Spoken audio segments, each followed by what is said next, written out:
Agora, o que cai demais? Demais. As características de cada um dos modelos. Então, você tem que entender muito bem quais são as características de um modelo patrimonialista, de um modelo burocrático e de um modelo gerencial. Começando agora com o modelo patrimonialista, né? O que a gente tem que saber sobre o modelo patrimonialista?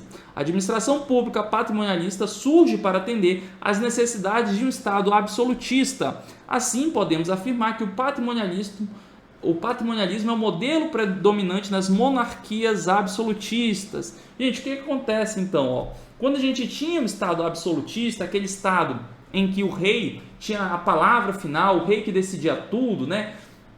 Nós tínhamos o modelo da administração pública, né? Então, quando o Estado era absolutista, lembra lá da relação do Estado?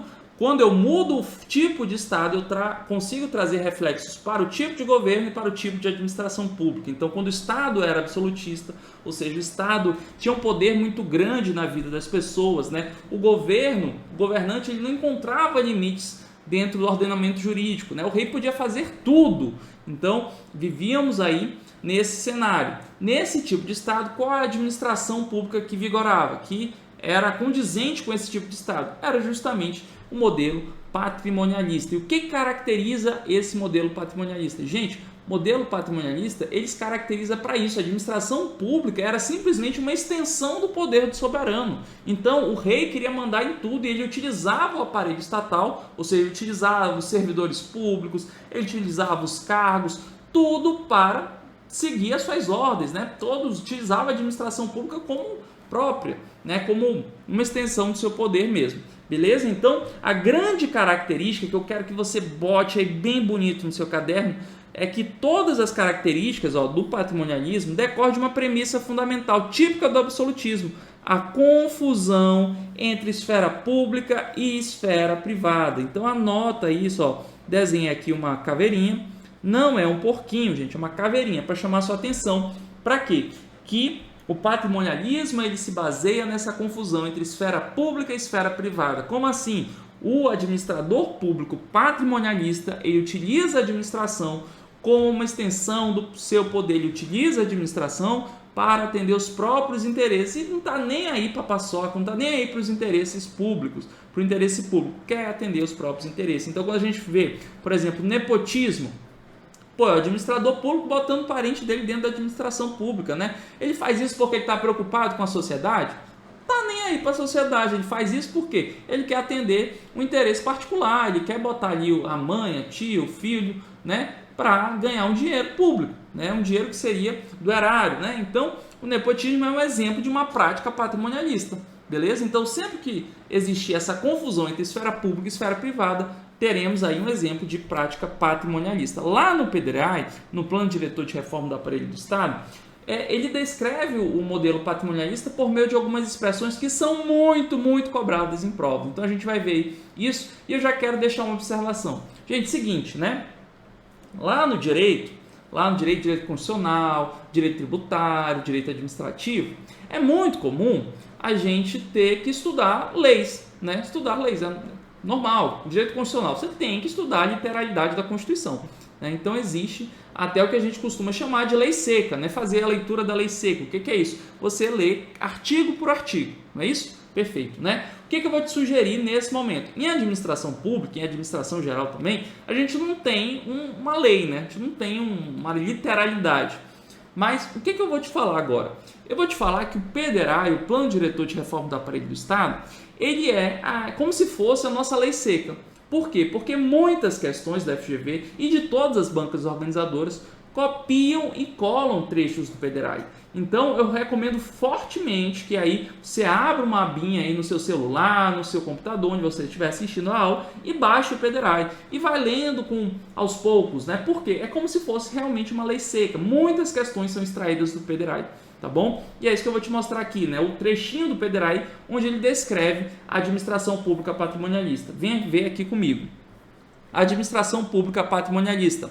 No patrimonialismo, o aparelho do Estado funciona como uma extensão do poder do soberano e os seus auxiliares, servidores, possuem status de nobreza real. Os cargos são considerados prebendas. a res pública não é diferenciada da res príncipes. Em consequência, a corrupção e o nepotismo são inerentes a esse tipo de administração. Então, corrupção, nepotismo, né? Esse é o trechinho aí campeão de cobrança da FGV de todas as bancas, né? Então vamos aqui analisá-lo por partes, né? No patrimonialismo, o aparelho do Estado funciona como uma extensão do poder do soberano. Por quê? Porque o administrador público ele está sempre utilizando o aparelho estatal para atender os próprios interesses, como se a administração pública existisse para atender seus interesses mesmo, né? Então, essa é a primeira característica.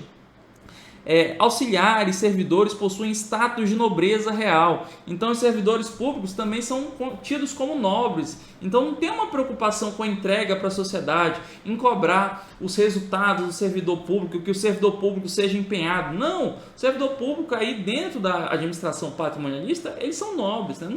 Eles têm títulos, ganham, vivem às custas do erário, né, do dinheiro público, porque são nobres. E não porque tem que fazer um serviço de entrega para a sociedade. Não, na administração pública patrimonialista, os servidores têm esse status de nobreza, são amigos do rei, né? Amigos do administrador público. Ou seja, os cargos são considerados prebendas, vantagens recebidas em troca da lealdade e do apoio político. Então, eu, administrador público patrimonialista, eu não te dou um cargo esperando que você entregue um bom trabalho para a sociedade. Eu te dou um cargo para que você seja leal a mim. Quando eu precisar que você faça uma coisa errada, você vai fazer coisa errada, né? Quando eu pedir ajuda, quando eu pedir para você contratar uma empresa de um amigo meu, eu quero que você contrate aquela empresa. Por quê? Porque você tem lealdade, né? Então, quando a gente fala corrupção, nepotismo, tudo isso é exemplo de justamente de uma administração pública patrimonialista, né? O mau uso dos cargos comissionados está aqui, gente. É essa compreensão de cargo público como prebenda, né? Então eu te dou um cargo comissionado lá na prefeitura, não porque eu acho que você é competente, porque você vai fazer uma boa entrega para a sociedade, mas porque você me apoiou durante a eleição. Você foi o meu cabo eleitoral. Eu fui eleito agora prefeito, boto lá você, né? Isso acontece ainda? Pô, acontece, né, gente? E então essa é uma compreensão aí de um cargo público como prebenda, né? Típica de um modelo de administração pública patrimonialista. E aí a gente reforça aquilo que a gente já havia dito. Hoje, o modelo predominante na administração pública brasileira é o gerencial, mas existem sim resquícios de um modelo ainda patrimonialista. Show de bola? Vamos em frente. A res pública não é diferenciada da res príncipes. Meu Deus, o que é isso? Quando eu falo em res pública, gente, eu estou dizendo assim, a coisa pública não é diferenciada da res príncipes, ou seja, da coisa privada, da coisa do príncipe, da coisa do monarca. Então, o que ele está dizendo aí? Ele está falando de uma forma difícil, né? Um administrês, que a gente tem uma confusão entre esfera pública e esfera privada. Então, em consequência dessa confusão, o que nós temos? Corrupção, nós temos nepotismo, beleza? Para anotar aí no seu caderno, capricha no print, aquele esqueminha matador das principais características de um modelo patrimonialista. Esse esqueminha vai te salvar, hein? Presta atenção. Primeira característica, confusão entre esfera pública e esfera privada. Segunda característica, a administração funciona como extensão do poder do soberano. É um modelo típico em monarquias absolutistas. Baseia-se em uma dominação tradicional, né? Quando a gente estuda a fundamentação de por que as pessoas se submetiam a uma administração patrimonialista, por que as pessoas aceitavam esse tipo de administração pública, é porque era uma dominação baseada na tradição. Então as pessoas pensavam, sempre foi assim, é assim mesmo, não tem jeito, né? Então essa crença é justamente uma forma de dominação, que a gente chama lá, a partir dos estudos de Max Weber, de uma dominação tradicional, baseada na história, na crença ali ao longo do tempo mesmo, beleza? E aí está presente na cultura brasileira, né? Isso aqui é uma afirmação que o Matias Pereira, que é um autor bastante prestigiado pelas bancas organizadoras, ele faz, né? Ele é bastante crítico nesse ponto sobre o modelo patrimonialista, que ele diz que o Brasil, infelizmente, ainda não consegue romper completamente com os resquícios patrimonialistas, porque esse jeitinho, essa forma que a gente tem de tratar a coisa pública é muito patrimonialista, né, é muito próprio da nossa cultura, né? A gente tende a tratar a coisa pública não como um bem de todos, mas como um bem que eu posso fazer o que eu quiser, né? Então está um pouquinho na cultura brasileira. Uma visão crítica do Matias Pereira, mas que vez ou outra já foi cobrado em provas, por isso que eu coloquei no seu esqueminha. Vamos fazer uma questão? Vamos fazer uma questão aqui para a gente fixar esses conceitos. FGV TJ Analista 2018. O chefe de departamento da Secretaria de Educação do município X, temendo a reprovação de seu filho na disciplina de matemática na escola, oferece a um professor um cargo em comissão na secretaria em troca de uma ajudinha na prova.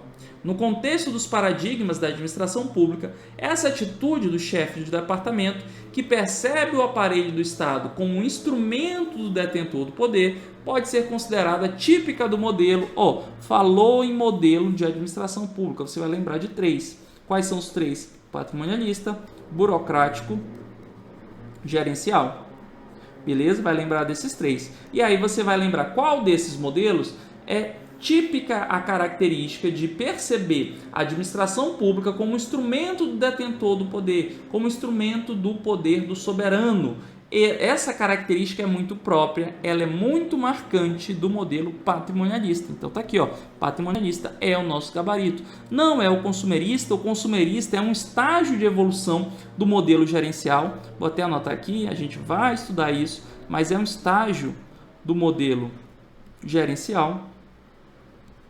Social-democrática é uma ideologia política, não é ideologia política, não é um modelo de administração pública. Burocrático, a gente já vai falar ainda sobre ele, mas não é um modelo burocrático. Contingencial, na verdade, é um conjunto de abordagens lá da administração geral, não é modelo teórico de administração pública. O gabarito, então, é mesmo a alternativa A. Vamos para mais uma. FGV DPA Analista 2015. As reformas administrativas no Brasil, em grande medida, mostraram-se voltadas à eliminação do patrimonialismo. Em relação ao patrimonialismo, é correto afirmar que, então ele quer a característica do patrimonialismo. Alternativa A. O quadro administrativo é formado por pessoas com vínculo de fidelidade pessoal. Gente, isso está correto. Afinal, dentro do modelo patrimonialista, os cargos públicos são considerados prebendas. Então, eu te dou um cargo público não esperando que você entregue para a sociedade. Eu te dou um cargo público em troca da sua lealdade. Então, cria-se realmente esse vínculo. Parece o nosso gabarito. Vamos ver a B. Os processos e controles são centrais no funcionamento das organizações. Quando fala em processo, rotina, padrões, já vai pensando aí em modelo burocrático. A gente vai falar sobre modelo burocrático, mas toda vez que fala em processo, controles, tá bom? Vai pensando em modelo burocrático. C. A impessoalidade nas relações é uma característica fundamental. Pelo contrário, né? A impessoalidade ela surge dentro do modelo burocrático. Dentro do modelo patrimonialista, nós temos a pessoalidade, né? O soberano ele escolhia as pessoas em função de elas serem suas amigas, né? Afinal, a gente tem um nepotismo. Vamos ver a D. A periferia operacional é separada do núcleo estratégico. Não, essa distinção sobre os setores do Estado ela vai surgir a partir do PDRAE lá no modelo gerencial no Brasil. Vamos ver a E. Os serviços são modados como quase mercados. Nada disso. Quando a gente tem esse fomento à competição na APO, na administração pública, isso aqui é muito próprio do modelo gerencial, tá bom? Então essa ideia de criar competição entre escolas, entre si, né? Criar competição dentro da administração pública é uma iniciativa, uma característica muito própria de um modelo gerencial. Então o gabarito aqui é realmente a alternativa A, que diz que o quadro é formado por pessoas com vínculo de fidelidade. Isso está perfeito. Gabarito, alternativa A.